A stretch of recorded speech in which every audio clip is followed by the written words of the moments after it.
And this here is a letter that probably should be, well, in the Smithsonian really, but it's to my great-grandfather, Victor Kendall von Knopp.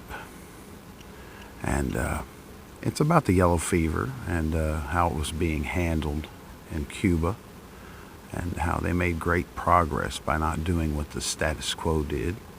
And it's talking about General Wilson and how cleanliness is next to godliness, and how they pretty much stamped out any yellow fever on that island that had like 7,800 troops at the time.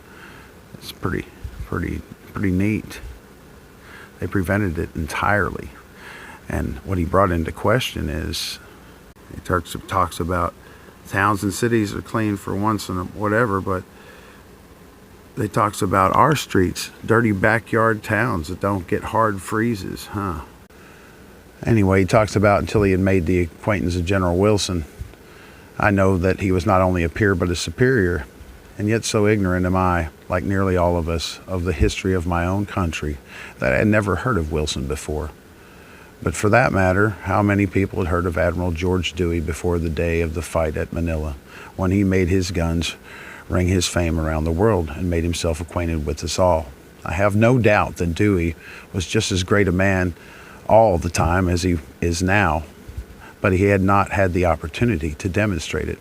Thus it is, we pass by hundreds of heroes day after day and lay them away in modest graves, simply because of the element of chance, which might have made them famous, never came into their lives. So anyway, this is the receipt written to my great-grandfather by my grandmother's brother. My mother's still in Cincinnati, as I told you before.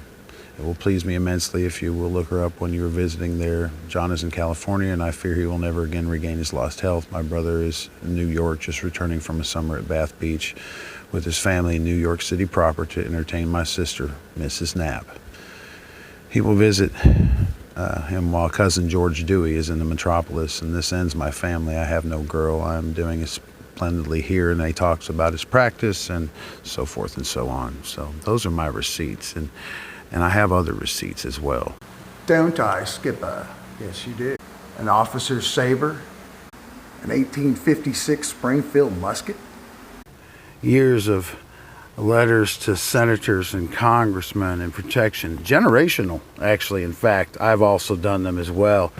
So, yes, don't tell me to curb my patriotism or my enthusiasm, because I'm fully vested in this nation.